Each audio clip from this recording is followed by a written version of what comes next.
We've got a lot of people who are angry because the characters written for people of their group fail so miserably in Hollywood. Is it just in Hollywood? No, this is a reflection of people that watch it too. Do they really want to watch it? What purpose is there to watch it? We spend so much time trying to create characters to allow a certain group to be inclusive when in reality we all know people. Let's take the LGBT community for example. We all know people from the LGBT community. We also know people who are annoying from the LGBT community. When we consider what's annoying as far as that goes, it's much of the same stuff that is offensive if hetero people do this. When we write a heterosexual character, we write a human being who happens to be a heterosexual. When an LGBT character is, well, drawn up, we don't get to see a whole heck of a lot, do we? We don't get to see a lot of character development. We don't get to see a whole lot of anything but trying to upshow everyone else. The flamboyantly gay guy, that's fine.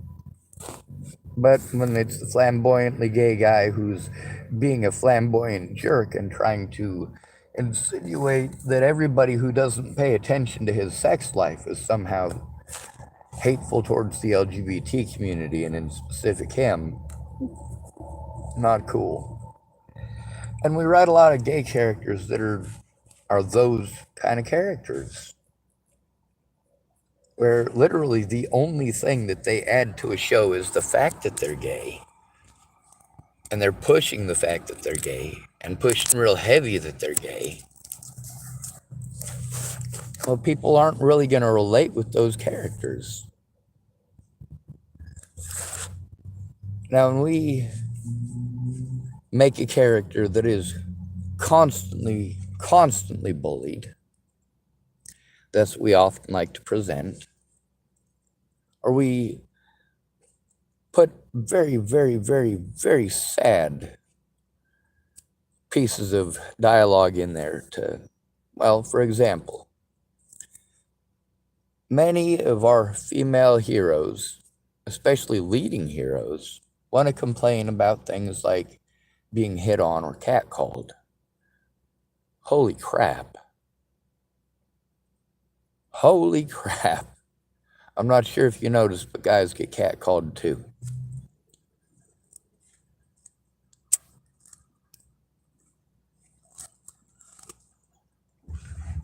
Not sure if you know this, but it makes a lot of men uncomfortable.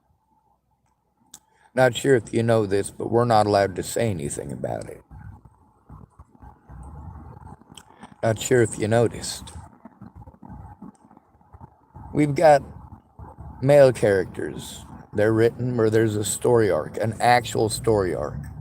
Now, what's a story arc? Well, it's actually pretty easy to figure out what people are going to be interested in based on a set of written guidelines. If you want them to get interested and stay interested, there is a particular way that you write a character.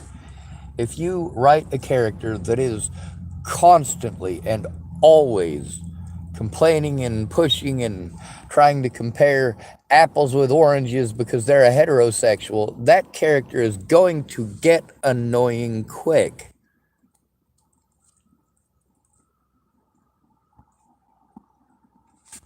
My gaydar is pretty good. But here's something to note. Not every person that I know who's gay is somebody that I was able to figure it out on my own. Not every gay person tries to use a super white nerdy voice. We get to see some of the most successful and well-known films about black people. And You take a look at what they are, it's about struggles. There's still young people who know what roots is. Now, Boys in the Hood, Friday, next Friday, this is the representation that a lot of people want to see of the black community. There's a lot of feminists who believe that all strong female characters must be feminists, that they have to be feminists, they have to push a feminine agenda, and they must be in competition with the boys. We get to see how there's a lot of characters that are written as female characters, female leads, female roles, or even remakes like the Ghostbusters movie, where it's not about making a better movie, it's just about poking fun.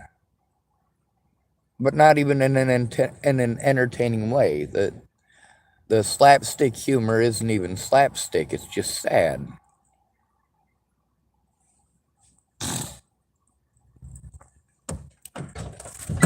And we're living in a world with real problems.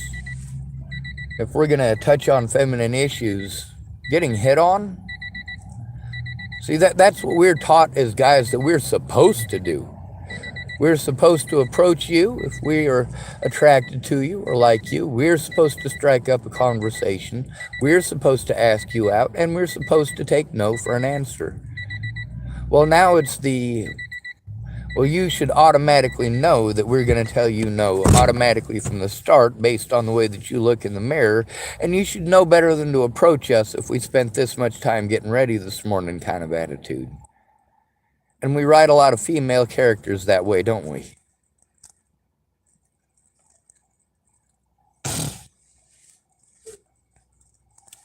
We'll change it up a bit, right? We'll not touch on, let's say Wonder Woman got pregnant and didn't want to have a kid. That's a major issue. We talk about the world ending in these movies. You've seen the Avengers. You've seen those movies. Movies that have both male and female roles. And both of them are equally important. But we also get to see how most women characters in those situations are actually written as very hateful and vengeful people. The way they talk is very condescending to the whole room. And we only write some of our male characters that way. Iron Man, always condescending.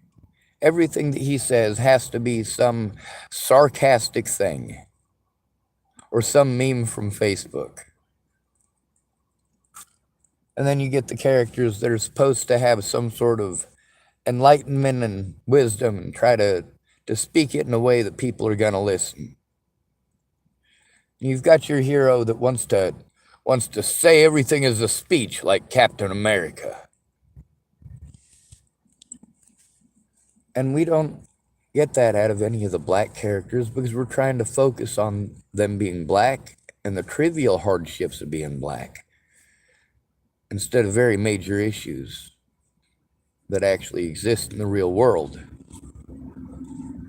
A lot of comic books and a lot of comic book heroes will steer clear of those actual issues because they're political. But then we write very political characters. Our LGBT characters are very political. Our female characters, very political. Black characters, very political. The black characters are the ones I want to focus on for a moment because when what we're seeing on TV in a lot of rural areas, all people know about black people is what they get from the TV, and we're mostly showing violence, hatred, death, drugs, destruction. I've known a lot of people in my life, and yeah, a lot of them were black, a lot of them were white, Whether or not somebody is a complete and total douchebag has absolutely nothing to do with their skin color. It has to do with their emotions and their beliefs. It has to do with what they're taught.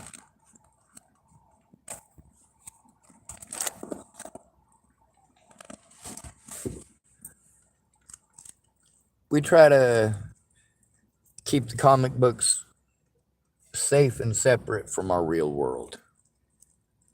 The problems that they have in the comic books, we may have similar problems in our world, but there's a very clear line and distinction made there. But we have writers who are so intense, they want to put so much of what it really means for them, the differences between them being gay and another person who's a heterosexual. You want to write so much about their sex life and push that sex and dating life portion of it. And very much for women too. Yes, we have male characters that are written, and there's of course a love interest, and the stories, the man always has to give up his love interest for the betterment of humanity. For the female ones, we like to show them as juggling, but mostly dealing with being a female in America. I mean, most of our comics do take place in America. DC and Marvel both. Once in a while, we get a character like the Black Panther. You know what? There's some pretty cool stuff in that. But we also try to really heavily push the tribalism thing, right?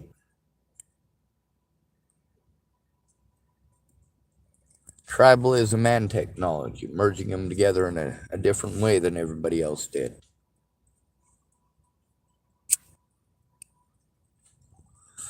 It's pretty cool, but it's not anything new. For a lot of black characters, we try to push that tribalism on them, or we try to push Egyptian technology on them. Put that into black characters. And there are black people all over the world. Australia is not the only other place with black people. The United States, Mexico have people that are very, very, very dark, natives from those regions.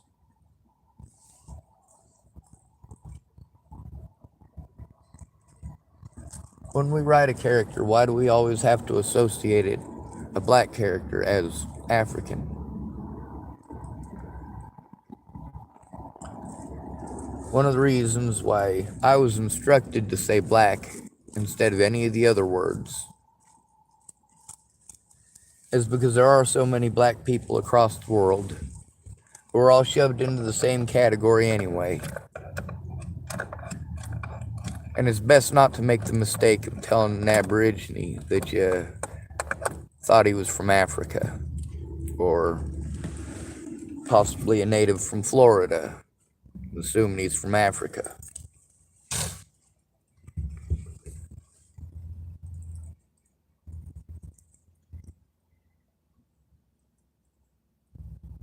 When we write a lot of these characters, we don't write them as they are to give them a human aspect.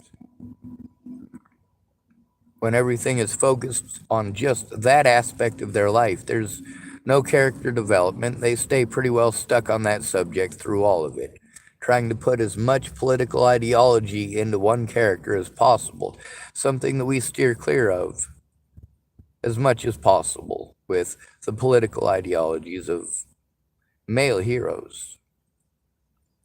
And we get to see that the wars that are fought in a lot of these comic books. Captain America, sure, he fought Hitler. Sure, he fought the Nazis, but the organization that he primarily fought against was not Nazis. It was a make-believe scenario with a make-believe enemy. You know, like it's a different world. The character has human traits that are brought forth. Now, a lot of the characters and character development of predominantly LGBT characters or female characters or minority characters, we try to put so much emphasis on the political ideology. We forget to put the humanity to the character.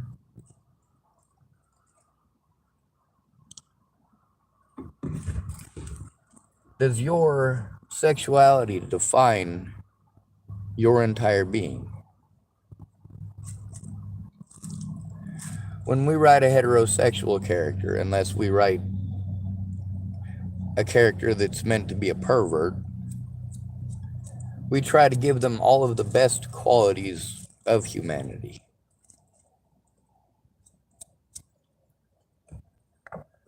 We get to see how a lot of female characters they're dropped in knowing absolutely nothing, and then magically they're able to do everything that the guys who do the same thing, their character development took years, and you get to see that they had to go through training, that it wasn't just magically one day they were able to do things.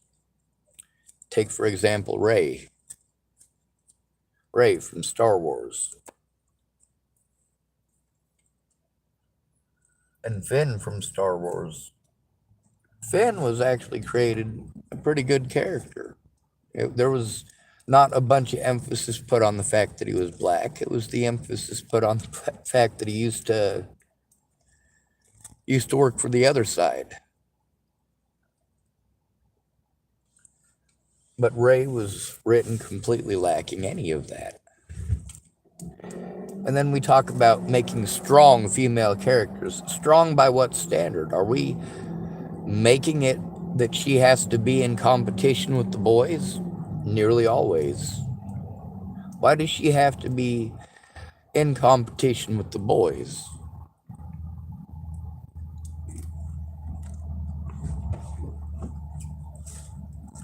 Why does she have to be able to kill more people than everyone else? Why do we have to write that into female characters?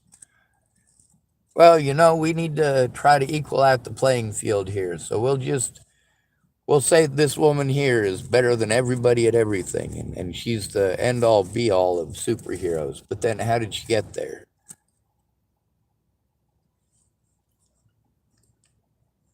There's a lot of subjects that we can't touch on in comic books because they're not considered subject matter that is appropriate. We're not going to put abortions and rapes and things like that into those kind of movies. We try to stick with basically it's a global conflict and we're trying to save the world. We got to come together and work together and overcome our arguments and stupidity. And, when the end of the world is coming and you're bitching about cat calls while other people are trying to figure out how to defuse a nuclear something or other that's going to cover the whole planet in some sort of disaster that, yeah, thankfully we don't have to worry about that necessarily in the real world. It might be a nuclear holocaust, which is a possibility here, but it also might be some alien visitor trying to spread a disease or a chemical on the planet, or who knows. But it's always some global event, some life-changing event where these characters are trying to work together. And many of the characters that we have written for the LGBT community, for strong feminine characters, detracts first of all from the entertainment value of it. Like, hey, we're gonna bring ourselves from this fantasy world and this fantasy setting with characters that are relatable to now we have a character that purely focuses on themselves and their wants, their political ideals and agendas. And of course, that character always has to poke fun at penis size and piston contests. Meanwhile, how many of these female characters that it's always about testosterone? Every line that comes out of their mouth is man bashing. Man bashing, complaining, must be about them. Over and over and over again, we see these female characters written like this. Oh, it would be perfect if it was made for a woman. Anything a man can do, a woman can do better. Why does it have to be that kind of competition? You know, that kind of mentality is what resulted in genetically male individuals breaking the women's lifting records across the board.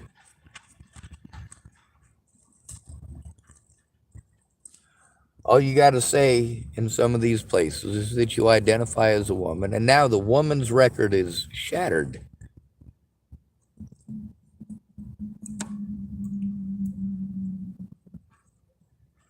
And then we have a lot of women who complain about that. Hey, I'm a woman, natural born woman, without the benefits of a lot of these genetic differences between men and women. I don't have the man genetics. So, of course, all of my hard work can be thrown out the window by somebody who's an average of upper echelon males. By average of upper echelon males, I mean that to a point, men and women are very much equal. It's a matter of repetition and getting your muscles used to it. I've known women who were framers in construction industry, and framers do their own lumping. Lumping means you carry your own materials. If you're a bricklayer, somebody else is your lumper. Somebody else is your hod carrier. They bring you all of your supplies. Your entire job is to slap these things together and make sure everything's lined up properly. There's a process to writing character development. When we write in a female character who's starting off as a very angry person and keeps up the man bashing through all of it, like Wonder Woman, for example, that's just pure man hater. God, I hate boogers.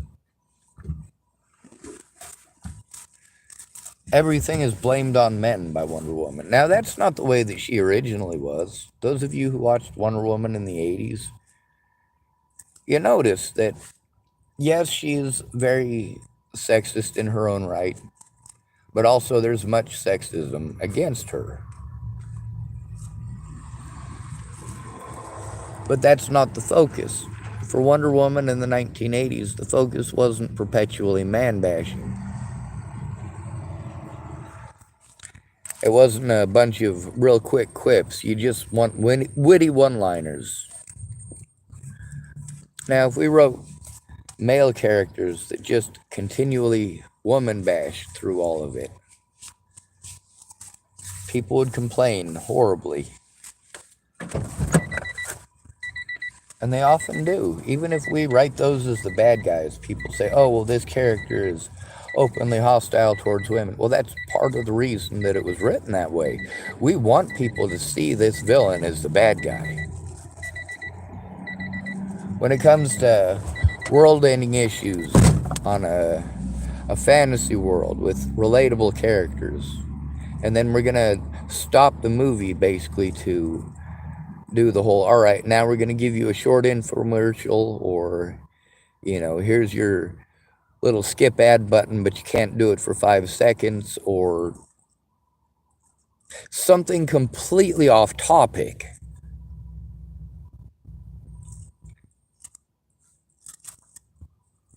We're trying to fill gender roles and expect certain people, certain individuals to retain and maintain those gender roles, while told that maintaining the gender roles is wrong. And then we're told what part of the gender roles that we're allowed to keep and what we're allowed to give away. We're teaching inequality.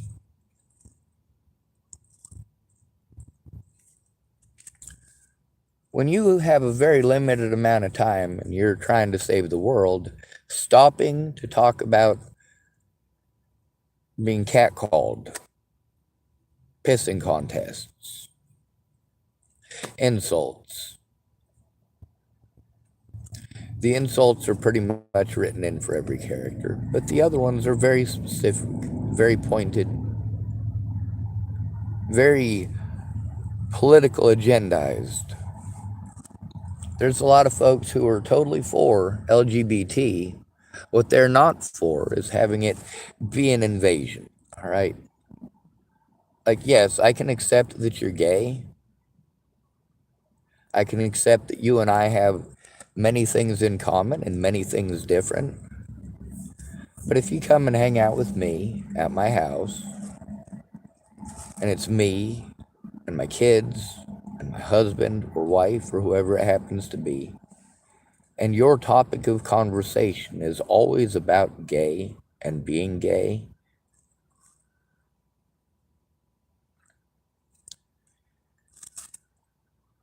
that's something that's not appropriate, first of all.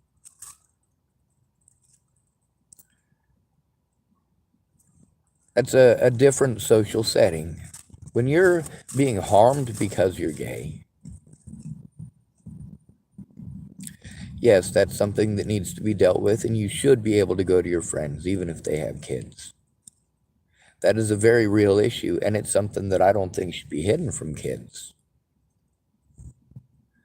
But also, when you are basing every conversation with another person off of your dating, I'm not sure if you noticed this, but most heterosexual people are not doing this. Most of us, our life decisions are based on taking care of our basic needs: food, water, shelter.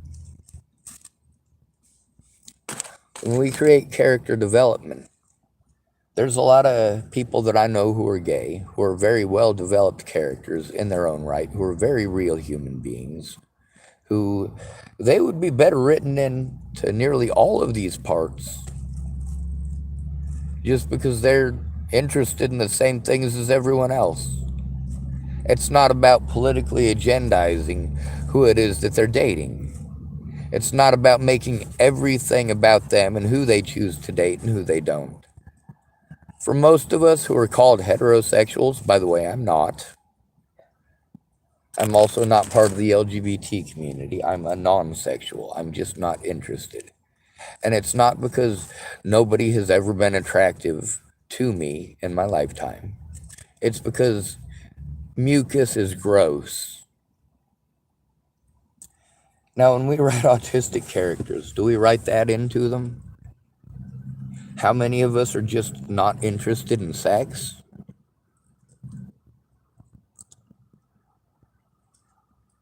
One of the things about autistic characters, many of our gay characters were written by gay people or inspired by what gay people wanted.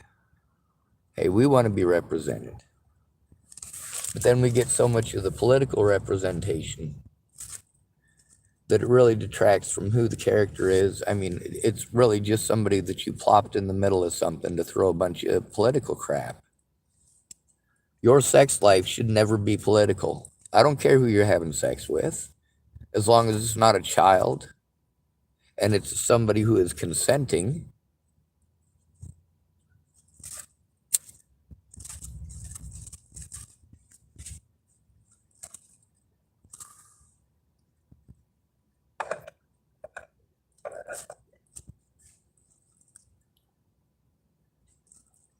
Now, why don't we write all of that political stuff in on a male character? Nobody wants to hear how tough a man's got it. That's not what men do. Men shut up about their problems, and they're supposed to be heroes to everyone else. And this is what male characters are written as. And this is also how female characters used to be written as. That a man and a woman can work together towards a common goal without it being sexual.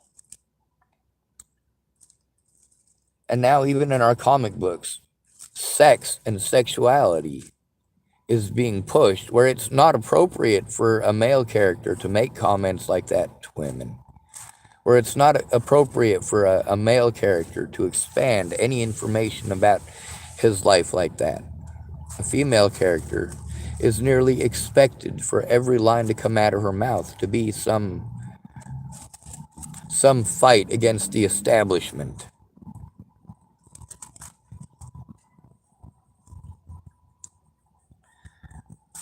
There's a gay person that I know who is also black and has AIDS. His name is Phoenix Brian Priester. Sorry, I just got my hair cut, so I'm making sure I get all the frills off. Now, Phoenix's character would be a very well written hero character as well as a very well written villain character. The reason for this is because, the assumptions that you may have of who he is and what his differences are very different from the reality of his situation. Yes, these are things that affect his life and affect his life every single day. He also uses a cane, same as me, to walk. But he's not able to do any of the magic fancy stuff that you expect out of a superhero. He's more of the, I have a brain and I'm going to use that. My brains are better than bullets mentality. I will use my mouth. But then again, it's one of those things where it's what he's dependent on. His ideals, his morals, his beliefs.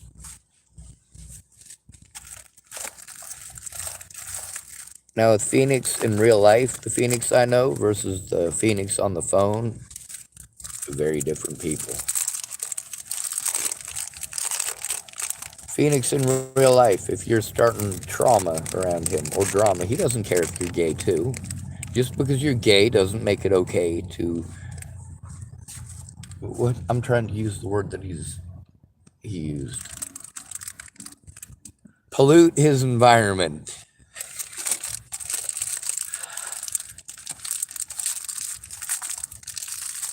I came down here to see my friends and have a good time, not to listen to you pollute my environment. I do not consent to your negativity. It's a nice day. Must you make it political?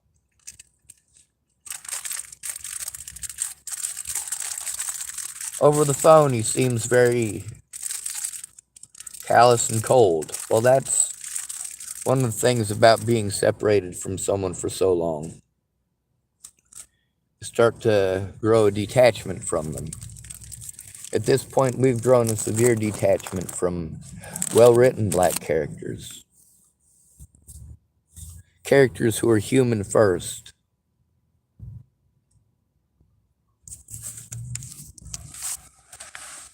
A white hetero male character is supposed to think about everyone but himself first. A black male character is very politically agendized towards black, black, black. This happened because I'm black. That happened because I'm black. This is what black people got to go through. The projects, the projects, the projects. My question is, we've got superheroes whose only real power is being rich. They don't have laser vision. They don't have the ability to just fly on their own. Look at Tony Stark, Iron Man, or Bruce Wayne, Batman. What do they have? Mass quantities of money. These characters, did they come from the trailer park? No, they didn't. How about Captain America getting that chemical concoction that made him into a super soldier? Oh, big rippling muscles.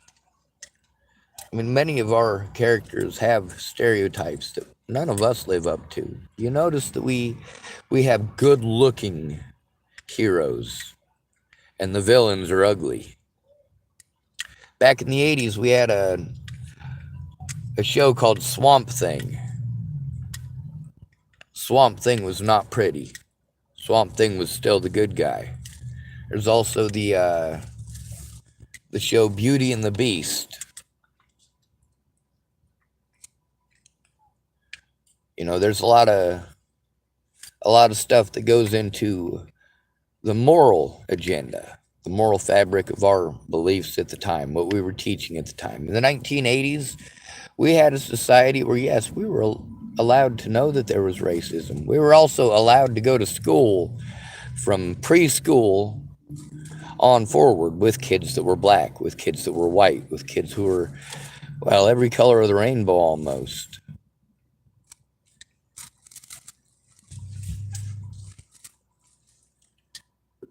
Every size and shape.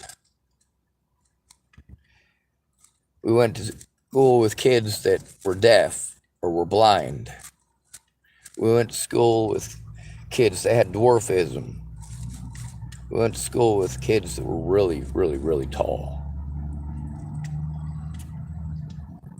We went to school with kids that were not very intelligent. We went to school with kids that were very intelligent.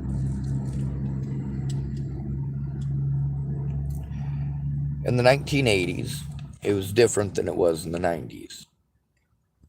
In the 90s, we started tearing down everything that we had taught and fought for in the 1980s. I'm not sure if you've paid attention to how many white people who are in their early to mid 40s right now. I'm not sure if or late 30s as well. I'm not sure if you notice how many of those are adamantly not racist. I'm not sure if you notice how many of them black kids from that era will speak up and say, hey, dude, it wasn't always like this. It wasn't always about getting pissed off over every little thing and politically agendizing every little thing and trying to force everybody to color code everything and flag everything. What it was about is getting to know your neighbor, going out and playing with your neighbor, realizing that your neighbor, regardless of color, was still a person. Now we want to hyper focus on tiny differences and ignore how it detracts from all of us. That Ghostbusters movie that came out, that did a lot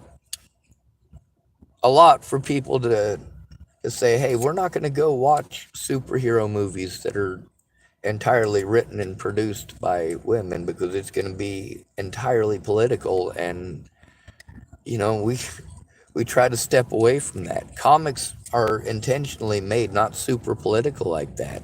There's a reason that the problems in there are actual end of the world scenarios that we don't deal with every day. We don't have Thanos coming down out of the sky. We don't have Silver Surfers setting up explosives on our planet. We don't have any of those things happening, do we?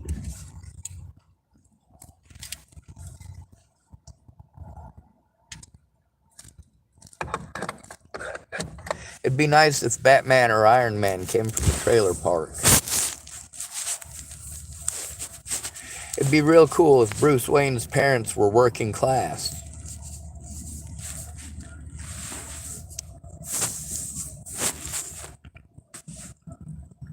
We don't have those characters, do we?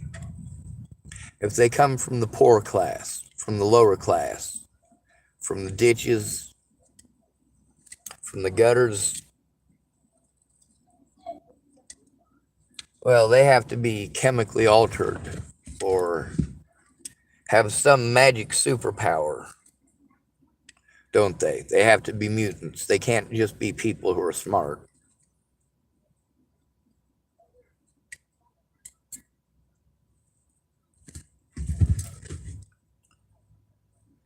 Do you know who most people's favorite character in the James Bond films is? It's not James Bond. Matter of fact, it was never James Bond. Q has always been everyone's favorite character in James Bond.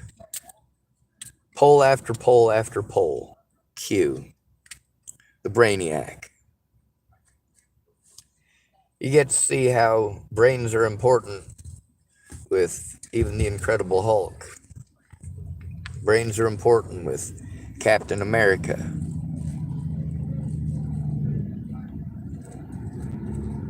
having a love interest. One of the best characters as far as a female lead or a female role.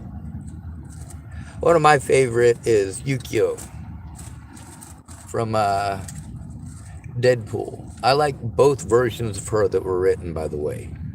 The one written for Deadpool. Hi, Wade. Bye, Wade.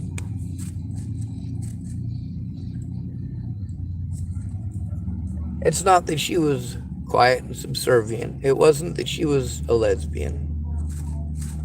The female lead in that particular one, in the Deadpool films, that was all meant to be very sarcastic. The one who was a hateful lesbian, yeah, a lot of people don't actually connect with her situation. They do connect with Yuki. I can't speak right now, my mouth is dry. Anyway, the one that was written for the Wolverine films, she's got her own development. It's an entirely different character, not written anywhere close to the same. But for her, there was a goal in mind. There was character development. And she was very chill. She came across in both of them, though, as somebody who really could have fun. Just somebody you could have fun with. How many female characters are written as somebody that you could sit down and enjoy the company of? Once in a while, you get to see Natasha Romanoff in a situation like that, sort of. Always at the bar drinking, doing that kind of stuff, right? That's one thing that was... There's a woman who's a men's rights advocate here in the United States, and she was pointing out Miss Romanoff and how when she's hanging out with the boys, it's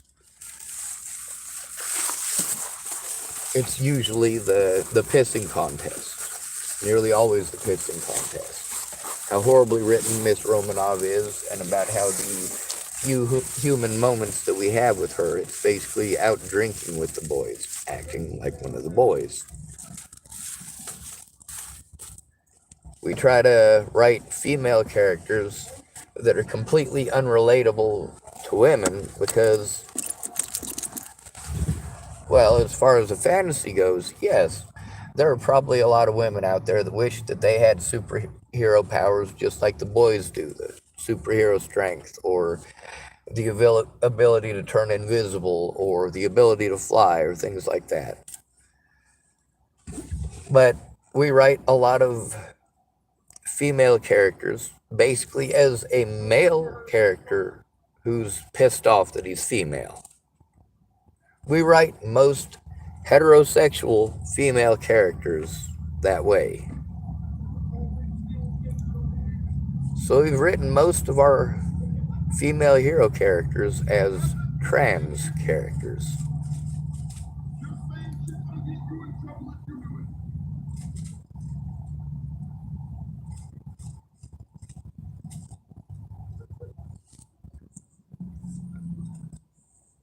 Anyway, when you say we need to do better, that's not a plan of action. If you want to push a gay character, you know what? Most of us have gay friends. Most of us.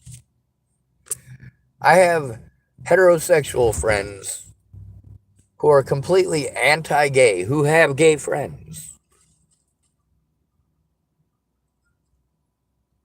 So do these people really hate gays as they project? No. No, they hate having sex shoved in their face. Is there nothing more to who you are than that?